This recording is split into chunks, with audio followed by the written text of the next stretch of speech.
Welcome back ටු raspberry cakes. ඔන්න අද මම ඔයාලට කියලා දෙන්න යන්නේ ෆිෂ් බන් එකක් කොහොමද හදන්නේ කියලා. එන්න ඉතින් අපි බලමු කොහොමද හදන්නේ කියලා ඒක. එන්න ළමයි මගේ සුකුරුත්තාන් ටික බලන්න. මුලින්ම අපි දාලා තියෙන්නේ පාන් පිටි 250ට ඊස්ට් ග්‍රෑම් 7කුයි සීනි ග්‍රෑම් 12කුයි. මුලින්ම අපි ඒ ටික ඉස්සෙල්ලාම කලවම් කරගන්නවා හොඳට. ඊට පස්සේ අපි මම අද අතින් නෙමෙයි හදන්නේ මම මැෂින් එකෙන් හදන්නේ. ඉතින් අපි ඒ ටික මුලින්ම කලවම් කරගන්නවා. මේ තියෙන්නේ ඒක.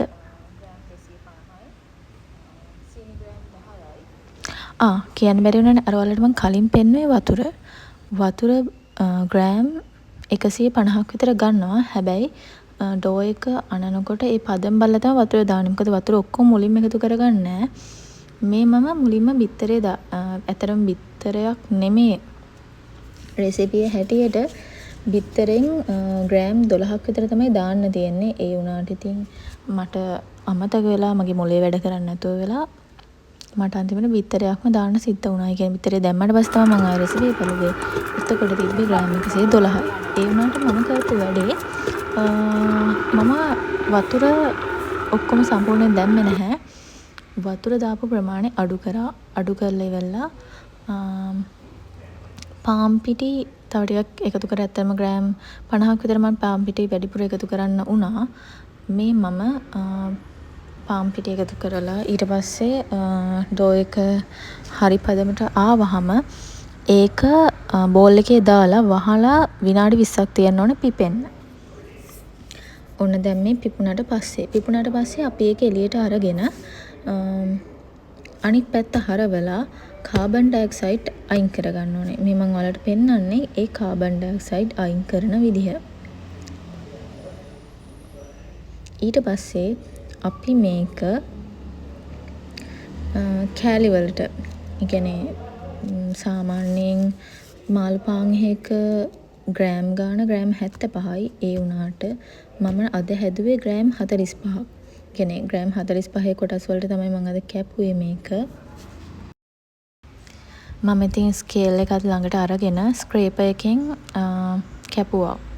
මට ඩෝ එක අල්ලනකොට තමයි මතක් වුණේ මේ ස්ක්‍රේපර් එක ගන්න ඕනේ කියලා. ඉතින් මේ ටික මම මිසින් වෙන්නේ ස්ක්‍රේපර් එක හොයන්න ගිහිල්ලා.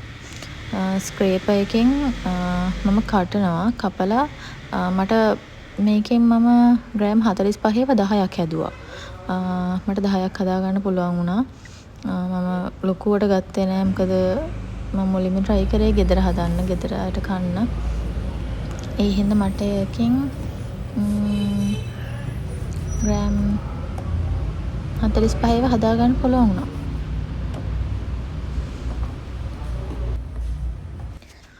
මේ තියෙන්නේ මං ඒ ග්‍රෑම් 45ට කඩපු ඒවා බෝල කරන වීඩියෝ එක නම් මිසින් වෙලා. ඊට පස්සේ ඒක විනාඩි 10ක් පිපෙන්න තියන්න ඕනේ ආය. මේ විනාඩි 10 පිපෙන්න තියලා ඊට පස්සේ කොටස් තමයි මේ පේන්නේ. මේක පිපිච්ච පැත්ත යට පැත්තට දාලා උඩ පැත්තෙන් මැදට ටිකක් ඉස්සෙන්න තියලා තමයි දෙපැත්ත පැතලි කරන්නේ. මේ ආකාරයට තමයි කරන්න ඕනේ. ඊට පස්සේ තමයි අපි හදන ෆිලිං එක මැද්දට තියලා ඔතන්නේ. මම හිතන්නේ ඔතන වීඩියෝ එකත් මේකේ ඇති. ඔන්න දැන් මං කේක් එකත් එක්ක අමතරව ෆුඩ් අයිටම්ස් නුත් කරනවා. ඉතින් ඔයාලට මගෙන් ෆිෂ් බන්, එතකොට බර්ගර් බන්, ඒ වගේ ගොඩක් ජාති තියෙනවා. ඔයාලට මගෙන් ගන්න පුළුවන් සෑන්ඩ්විචස්. ඒවා මම කරන පේස්ට්‍රීස්, ඒ හැම එකක්ම මම දැන් කරනවා. මගේ contact number එක මම කියන්නම් 071 29 68 801. මේ නම්බර් එකෙන් WhatsApp හරහා ඔයගලන්ට මාව contact කරගන්න පුළුවන්. ඔයගලන්ගෙත් මොන හරි උත්සව අවස්ථා තියෙනවා නම් ඒවට food basket, food items හැම එකක්ම අපෙන් ගන්න පුළුවන් දැන්. මේ තියෙන්නේ මම හදපු ෆිලිං එක මැදට තියෙන විදිය. ඇත්තටම ඒ ටික බේක් වෙලාවට පස්සේ මට හිතුණා අපරාධේ මට තව ටිකක් වැඩිපුර ෆිලින් එක මැදට තියන්න තිබ්බා කියලා. මොකද මම හිතුවා මම ගත්තේ ග්‍රෑම් 45 ඉඳන් මැදට වැඩි වෙලා ෆිලින් එක මැදට වැඩි වෙලා මේ වහගන්න බැරි වෙයි කියලා. ඒ හින්දා ඉතින් මම පොඩ තමයි තිබ්බේ. රසට තිබ්බා.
මේකේ මම ඔයාලට පෙන්ලා තියෙනවා මාළු පාන් එකේ මැද ෆිලින් එක දාලා ඊට පස්සේ ඒක ඔතන විදිහ ඒ ආකාරයට තමයි ඒක ඔතන්න ඕනේ.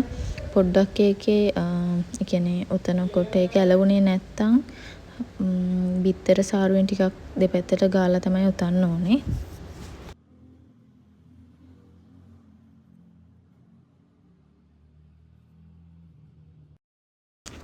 මේ තියෙන්නේ oven එකට දාන්න කලින් කියන්නේ බිත්තර සාරුව ගාන්න කලින් ෆයිනල් ලුක් එක.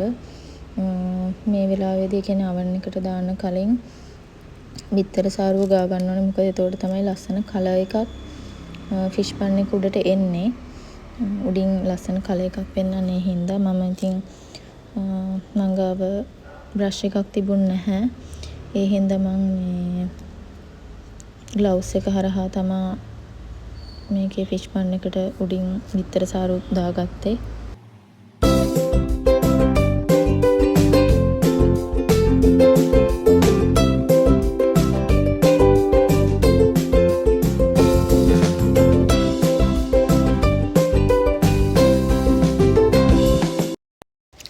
මේ තියෙන්නේ මම ඊට පස්සේ ෆිෂ් බන් ටික සෙල්සියස් අංශක 200ක උෂ්ණත්වයේ විනාඩි 15ක් බේක් කරගත්තු විදිය.